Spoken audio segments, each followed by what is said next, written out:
नमस्कार दोस्तों, आज के टॉपिक में आप सभी को स्वागत है। आज के टॉपिक में हम आपके सभी के समक्ष जो प्रस्तुत हुए हैं, आए हैं आपके समक्ष जो मैं उपस्थित हूँ, ये टॉपिक है हमारे जो भारतीय संविधान में भारत के हर नागरिक को जो अधिकार प्राप्त हुई है, उस मौलिक अधिकार के बारे में हम अब आज बातचीत करेंगे।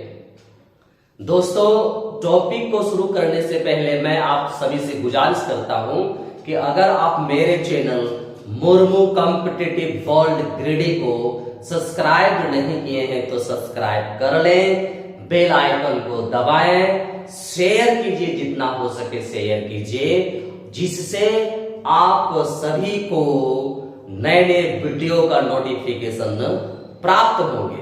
दोस्तों, आज का टॉपिक में हमने आपको बताया कि आज का टॉपिक में हमारा है मौलिक अधिकार। मौलिक अधिकार के बारे में आज हम डिस्कस करेंगे। ठीक है दोस्तों, एक सामान्य सी भाषा है कि मौलिक अधिकार को क्यों दिया गया है, कहां कहां हम मौलिक अधिकार को प्रयोग करेंगे और भारतीय संविधान के कौन से भाग में इसे दिया गया है और कौन से अधिकार कौन कितने अनुच्छेद के अंतर्गत रखा गया है। ठीक है दोस्तों, तो सबसे पहले मैं आपको बताऊं कि ये मौलिक अधिकार क्या है। जब हम भारतीय संविधान के भाग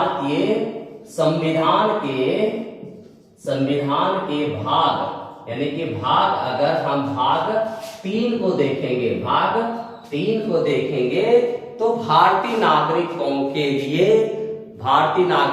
के लिए मौलिक अधिकार दिया गया है। भारत के नागरिक के लिए मौलिक अधिकार का जिक्र किया गया है। मौलिक अधिकार का जिक्र किया गया है, यानी कि आपको मौलिक अधिकार दिया गया है। तो भारतीय संविधान के भाग 3 में जब हम देखते हैं तो मौलिक अधिकार का जिक्र हुआ है। इनमें से जब मूल संविधान था तो मूल संविधान में अगर देखते हैं तो मूल संविधान में कितना है, मूल संविधान में 22 भाग था। उस समय आपका जो अनुच्छेद था, अनुच्छेद ये कितना है, ये 395 और अनुसूचियां जो थी ये कितना था, ये आपका 8 था। ठीक है, तो मूल संविधान में अगर हम देखते हैं तो टोटल 22 भाग था और अनुच्छेद 395 और 8 अनुसूचियां थी। लेकिन जब कुछ चीजों को अमेंडमेंट्स किया गया और उस अमेंडमेंट्स के हिसाब से कुछ चीजों को हटाया गया, कुछ चीजों को जोड़ा गया। ठीक है, तो कहता है कि भारतीय संविधान के 3य भाग में भारतीय लोगों को मौलिक अधिकार दिया गया है। लेकिन इन सारे मौलिक अधिकार को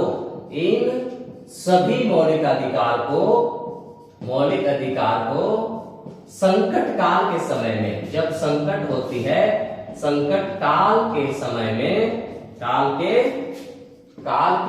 में ये राष्ट्रपति इन सारे संविधान के अधिकार को वो अपने अंडर कर सकती है, मान लीजिए राष्ट्रपति शासन लागू हो जाए, उसमें प्रभावित करता है। ठीक है, जैसे देश के भीतर अगर 144 लगी हो तो वो प्रभावित कर सकती है। तो इस तरीके से मौलिक अधिकार का अगर संकट काल है तो राष्ट्रपति अपने अंदर में ले सकती है। लेकिन मैं बात करता हूं कि आज के सेशन के अनुसार कि भारतीय संविधान को मिला मौलिक अधिकार के तहत, तो कहते हैं भारतीय संविधान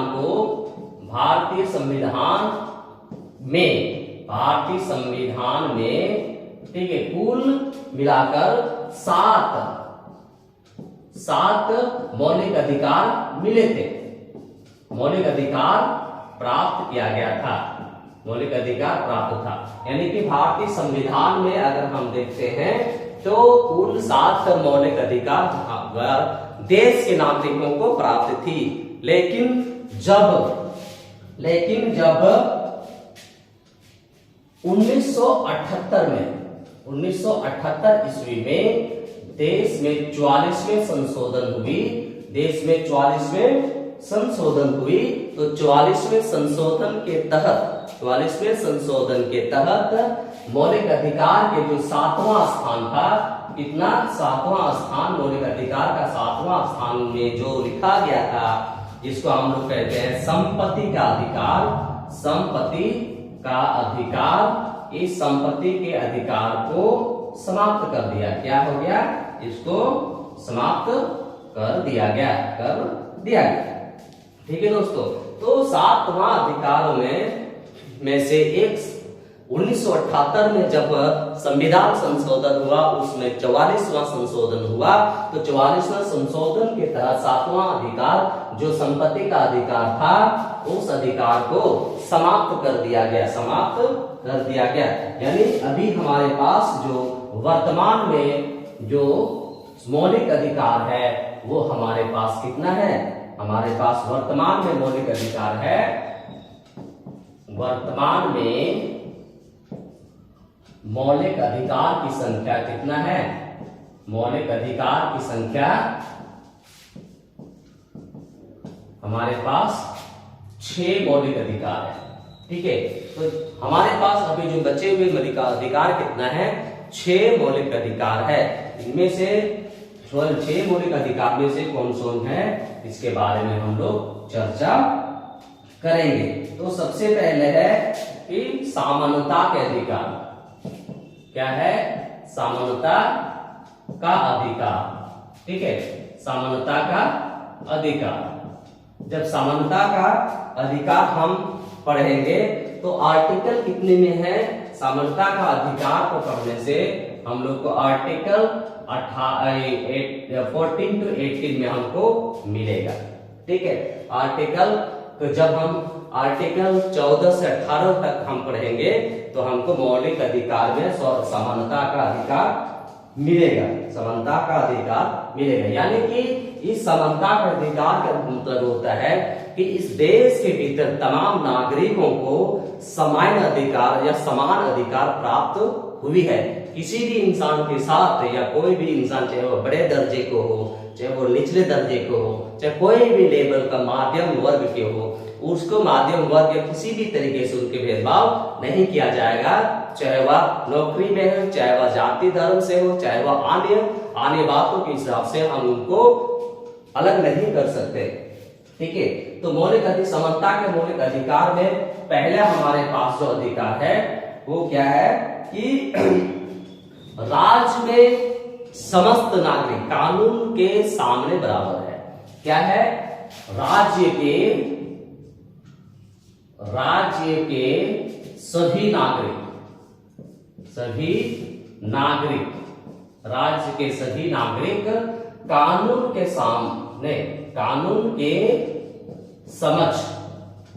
के समक्ष बराबर है। क्या है? बराबर है। ठीक है, राज्य के तमाम नागरिक जो है वो कानून के हिसाब से सब लोग बराबर है। हम उसको अलग नहीं कर सकते। अगर हम अलग कर रहे हैं तो कहीं ना कहीं उनके साथ हम गलत व्यवहार करेंगे। इसलिए क्योंकि समानता का अधिकार अगर दिया गया है तो इस देश के तमाम नागरिकों को समान, यानी कि एक जैसे अधिकार प्राप्त है, वो समानता का अधिकार। तो पहले पॉइंट हमारा है कि हम जब इसको पढ़ते हैं तो राज्य के सभी नागरिक का कानून के समक्ष बराबर है, समान आरक्षण दिया जाएगा। उससे किसी भी प्रकार से हम उसको वंचित नहीं कर सकते हैं। ठीक है, नेक्स्ट कहता है, नेक्स्ट पॉइंट है नंबर बी में कहता है कि राज्य के सभी नागरिक, चाहे वह धर्म से संबंधित हो, मूल से संबंधित हो, जाति से संबंधित हो, वर्ग से संबंधित हो, हम उसे किसी भी प्रकार से किसी भी क्षेत्र में भेदभाव नहीं कर सकते हैं। ठीक है, नागरिकों के साथ किसी भी नागरिकों के साथ धर्म के आधार पर, जाति के आधार पर, जाति के आधार पर, मूल के आधार पर, वंश के आधार पर, लिंग के आधार पर, जन्म स्थान के आधार पर, जन्म स्थान के आधार पर किसी भी नागरिक के साथ या कोई भी क्षेत्र के आधार पर हम उस नागरिक के साथ भेदभाव नहीं कर सकते हैं, भेदभाव नहीं कर सकते हैं। ठीक है, तो समानता के दूसरा पॉइंट में ये लिखा गया है, भारतीय किसी भी नागरिक के साथ ना हम धर्म के आधार पर, ना जाति के आधार पर, ना वंश के आधार पर, ना मूल के आधार पर, लिंग के आधार पर या क्षेत्र के आधार पर या जन्म स्थान के आधार पर हम उसे अलग नहीं कर सकते, हम उससे भेदभाव नहीं कर सकते। अगर हम भेदभाव कर रहे हैं तो कहीं न कहीं समानता का अधिकार को हम लोग धज्जियां उड़ा देंगे। इसलिए ये समानता का अधिकार के दूसरा नंबर पॉइंट में ये हमारा डाला गया है। ठीक है, नेक्स्ट कहता है पॉइंट नंबर 3 में, पॉइंट नंबर 3 यानी कि सी में, कि किसी भी नागरिक को किसी भी नागरिक को सरकारी नियुक्ति में, सरकारी नियुक्ति सरकारी नियुक्ति में धर्म के आधार पर, जाति के आधार पर, ठीक है, किसी भी सरकारी नौकरी में नियुक्ति में समान अवसर प्रदान है, समान अवसर प्रदान है। ठीक है, इसलिए हम उसे या उसके साथ जाति, लिंग,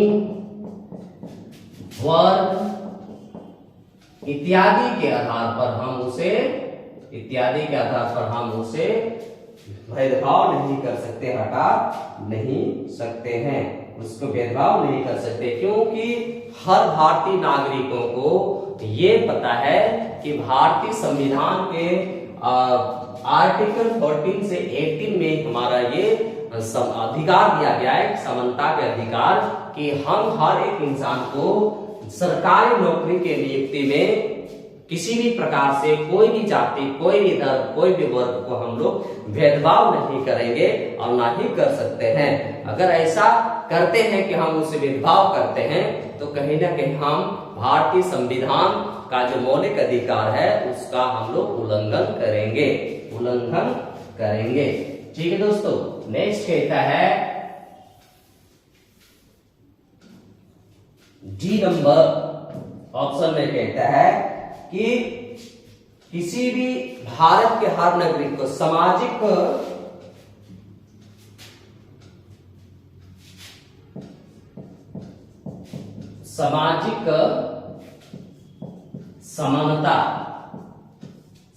समानता प्रदान की गई है, प्रदान की गई है, सामाजिक समानता प्रदान की गई है। तो हर नागरिक को सामाजिक समानता प्रदान की गई है। ठीक है दोस्तों, और हम उसके साथ, हम किसी भी प्रकार से उसके साथ छुआछूत नहीं कर सकते, अस्पृश्यता का भेदभाव हम नहीं कर सकते हैं। ठीक है, तो सभी नागरिकों के साथ हम क्या करेंगे कि हम उसके साथ छुआछूत नहीं कर सकते, किसी भी नागरिक के साथ हम छुआछूत नहीं कर सकते हैं, नहीं कर सकते हैं। अगर किसी इंसान के साथ हम अगर छुआछूत करते हैं तो भारतीय संविधान के मौलिक अधिकार में समानता का अधिकार हम लोग के साथ हम लोग छेड़छाड़ करेंगे, छेड़छाड़ करेंगे। ठीक है, नेक्स्ट कहता है मौलिक अधिकार के समानता के अधिकार में नंबर ई में है कि राज्य सेना अध्यक्ष शिक्षा संबंधी राज्य या तो सेना अध्यक्ष शिक्षा संबंधी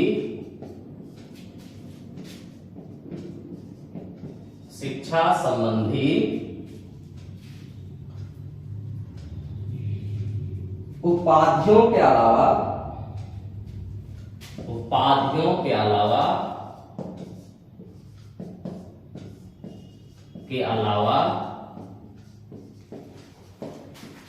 और कोई उपाधि को हम लोग वितरण नहीं कर सकते, वितरित नहीं होगा। सिर्फ राज्य के सेना अध्यक्ष और शिक्षा से संबंधित ही हम लोग उपाधियों को हम लोग वितरण करते हैं, वितरण कर सकते हैं। बाकी कोई भी उपाधि को हम लोग वितरण नहीं कर सकते हैं। तो ये आपका 5 पॉइंट मौलिक अधिकार की समानता का अधिकार में दिया हुआ है। ठीक है दोस्तों, नेक्स्ट आपका जो पॉइंट है नंबर 2 में स्वतंत्रता का अधिकार। ठीक है, तो स्वतंत्रता का अधिकार को जब हम पढ़ेंगे तो आर्टिकल 19 से 22 में दिया हुआ है। ठीक है, स्वतंत्रता का अधिकार किसमें दिया हुआ है? आर्टिकल 19 से 22 के अंतर्गत हमको देखने को मिलेगा। ठीक है, इसमें क्या कहता है? स्वतंत्रता के अधिकार में क्या कहता है कि जब हम स्वतंत्रता के अधिकार को जानने का प्रयास करते हैं तो सबसे पहले ये समझना होगा कि स्वतंत्रता के अधिकार के अंतर्गत कौन कौन से स्वतंत्र मुझे प्राप्त है और कौन कौन से स्वतंत्र मुझे प्राप्त नहीं है। तो इसके बारे में हम लोग चर्चा करेंगे। तो सबसे पहले ये कहता है कि कोई भी काम, व्यवसाय या व्यापार करना, कि पहला भी कहता है कोई भी हम अपने हिसाब से मैं स्वतंत्र हूं कि हम कोई भी काम कर सकते हैं, कोई भी काम कर सकते हैं, व्यापार कर सकते हैं और व्यवसाय कर सकते हैं। तो स्वतंत्रता के अधिकार में पहला पॉइंट में मेरा ये है कि हम कहीं भी इस देश के कहीं भी क्षेत्र में हम काम कर सकते हैं, व्यापार एवं व्यवसाय कर सकते हैं। पॉइंट नंबर 2 में है कि भारतीय नागरिकों को किसी भी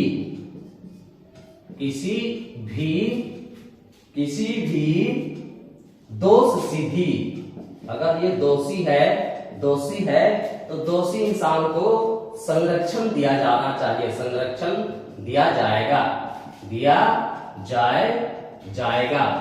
ठीक है, उसके पास ये समय होगा कि वो इंसान अपने दोषी को, ठीक है, निर्दोष साबित कर देगा। उनके पास स्वतंत्रता है कि वो अपने जीवन का अपने दोषी को निर्दोष में बदल सकता है, उनके पास अधिकार रहता है। लेकिन उसके लिए भी कोई प्रावधान है कि वो कौन सी अवस्था में किस तरीके से उनको संरक्षण मिलेगा।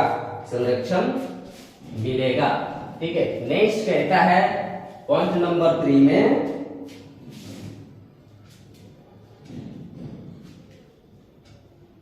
कि किसी भी नागरिकों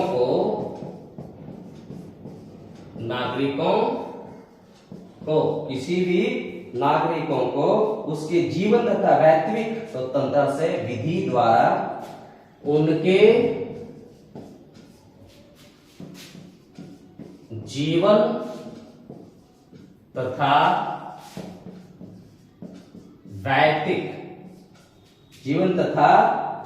वैयक्तिक स्वतंत्रता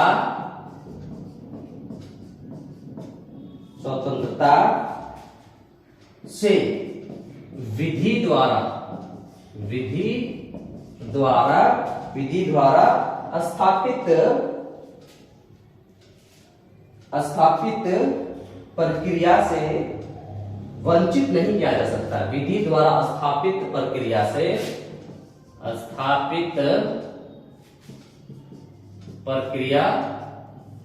से उसको हम हटा नहीं सकते, वंचित नहीं कर सकते हैं। अगर हम उसको किसी प्रकार से वंचित करते हैं, यानी कि किसी भी नागरिक को उनके जीवन तथा वैयक्तिक स्वतंत्रता से जो विधि द्वारा स्थापित की गई है उससे हम उसको अलग नहीं कर सकते हैं, हम उसे वंचित नहीं कर सकते हैं। ठीक है दोस्तों, नेक्स्ट आपके पास है पॉइंट नंबर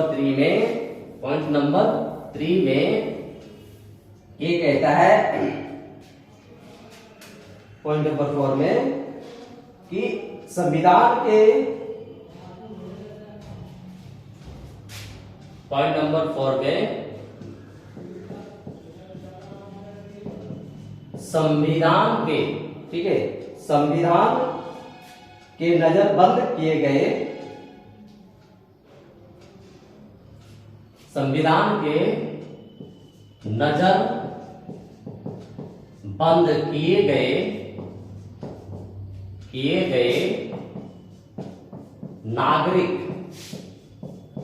नागरिक या तो बंदी बनाए गए नागरिक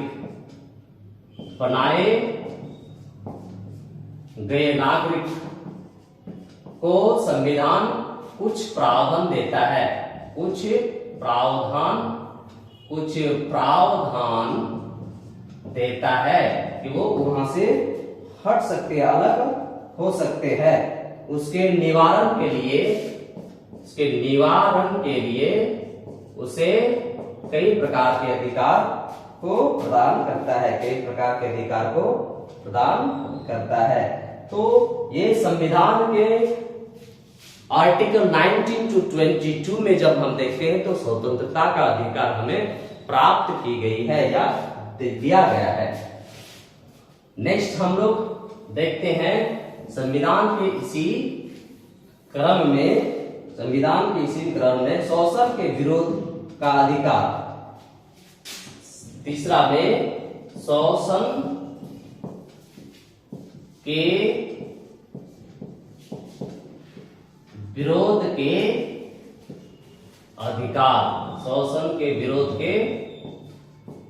अधिकार, ठीक है। जब हम शोषण के विरोध के अधिकार को देखते हैं तो आर्टिकल हमें देखना पड़ेगा 23 से 24 में। आर्टिकल 23 से 24 में शोषण के विरोध के अधिकार मुझे प्रदान की गई है।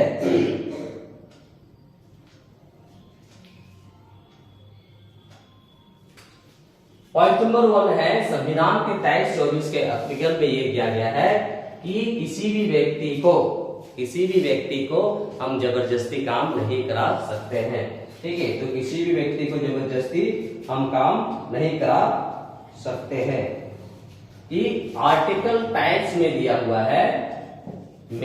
गया है कि किसी भी व्यक्ति के साथ अनैतिक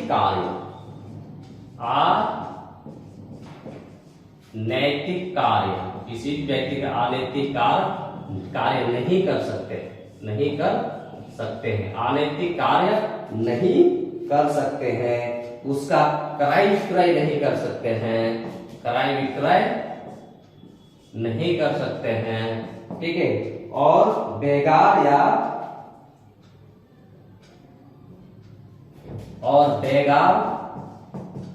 या बाल श्रम अगर हम करते हैं तो बाल श्रम भी हमें कानून के कटघरे में खड़ा करता है। तो शोषण के विरोध के अधिकार में हमें क्या मिलता है कि किसी भी इंसान के साथ हम अनैतिक कार्य नहीं कर सकते, ना हम उस इंसान के साथ हम क्रय विक्रय का धंधा कर सकते, ना ही बाल श्रम कर सकते। किसी भी बच्चे को 14 वर्ष के नीचे बच्चे को हम लोग काम में नहीं लगा सकते हैं। अगर ऐसा है तो कहीं ना कहीं दिक्कत है, कहीं ना कहीं हम लोग भारतीय संविधान के आर्टिकल 19 to 23 to 24 में दिया हुआ उसको हम लोग समाप्त कर देंगे। पॉइंट नंबर 2 में है कि बाल श्रम वर्जित है। देखें, तो कहने का मतलब है आप कई सारे संस्थाएं में देखते हैं कि छोटे छोटे बच्चे अंडर एज के 14 वर्ष तक के बच्चे, 14 वर्ष से नीचे के बच्चे को कहीं ना कहीं संस्थाएं में काम कराया जाता है। इससे ये साबित होती है कि हम अगर ऐसे इंसान को देखते हैं, हम अगर ऐसे इंसान को कहीं देखते हैं तो उसे इस जानकारी जरूर दिया जाए कि उस बच्चे को बाल श्रम नहीं करवाना चाहिए, क्योंकि वो संविधान में उनको वर्णित आर्टिकल 23 to 24 में उनके लिए जो कानून बनी है कि आप ये बाल श्रम नहीं करा सकते हैं। अगर ऐसा कोई कर रहा है तो कानून के दायरे से वो बाहर हो जाएंगे और उनको कहीं ना कहीं सजा मिल सकती है। इसलिए आप इनको जानकारी जरूर होनी है, जानकारी जरूर देना है। बाल श्रम कानून के नजर में अपराध है, कानून के नजर में अपराध है। नेक्स्ट कहता है 4 नंबर में अधिकार नंबर धर्म का अधिकार। क्या है? धर्म का अधिकार। ठीक है, धर्म का अधिकार हमारा आर्टिकल 25 to 28 में दिया हुआ है। धर्म का अधिकार आर्टिकल 25 to 28 में दिया हुआ है। तो कहने का मतलब है देश जो है भारत देश है, इस देश में धर्म निरपेक्ष राष्ट्र है और यहाँ पे हर एक व्यक्ति अपनी सुविधा के अनुसार वो कोई भी धर्म मना सकता है, क्योंकि हम धर्म निरपेक्ष देश में निवास करते हैं, देश में निवास करते हैं। ठीक है दोस्तों, यह कहता है बंदी प्रत्याक्षीकरण। इसमें कहता है बंदी प्रत्याक्षीकरण, बंदी प्रत्याक्षीकरण कहता है बंदी प्रत्याक्षीकरण में नजरबंद व्यक्ति को न्यायालय में उपस्थित करके निश्चित होने। अगर किसी इंसान का गिरफ्तारी होती है तो उसे 24 घंटे के भीतर आपका डिस्ट्रिक्ट कोर्ट में उसे जरूर से जरूर उनको शामिल करना, उसको पेश ही करना बहुत जरूरी है। अगर ऐसा नहीं करता है, 24 घंटे के अंदर उसे पेश ही नहीं करता है, तो वो पुलिस विभाग में जो भी रहेंगे, जो भी पदाधिकारी रहेंगे, वो अब कानून के हिसाब से गलत हो जाएंगे, कानून के हिसाब से गलत हो जाएंगे।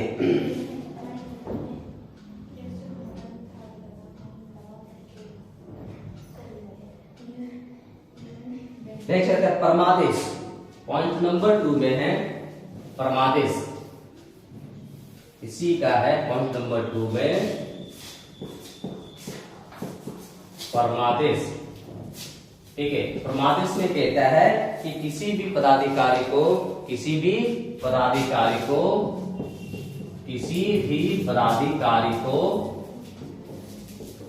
यह आदेश देती है कि वो अपने काम को जल्द से जल्द करने का कोशिश करेंगे, अपने काम को जल्द से जल्द करने का कोशिश करेंगे।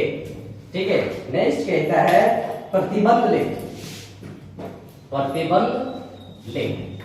प्रतिबंध लेख में ये दिया गया है कि आदेश किसी अधीन न्यायालय या न्यायिक अधिकार करके दिया जाता है। कि आदेश जब आपको देंगे तो कहीं न्यायालय ही आपको देंगे। ठीक है, न्यायालय ही आपको देंगे और उस आदेश का पालन करना हर नागरिक का जिम्मेदारी होगी। हर नागरिक का अपना जिम्मेदारी के हिसाब से वो काम कर सकता है। ठीक है, इसी प्रकार से आज के पार्ट 1 वीडियो में मैंने आपको 4 तरह के अधिकारों के बारे में हमने आपको बताया। वो समानता, स्वतंत्रता, शिक्षा के विरोध और शिक्षा के लिए और धर्म के संबंधित हमने आपको बताया। तो इस तरीके से मेरे वीडियो YouTube चैनल को देखते रहिए, इससे आपको नए नए वीडियो का नोटिफिकेशन मिलेगा। जोहार, जय झारखंड, जय हिंद।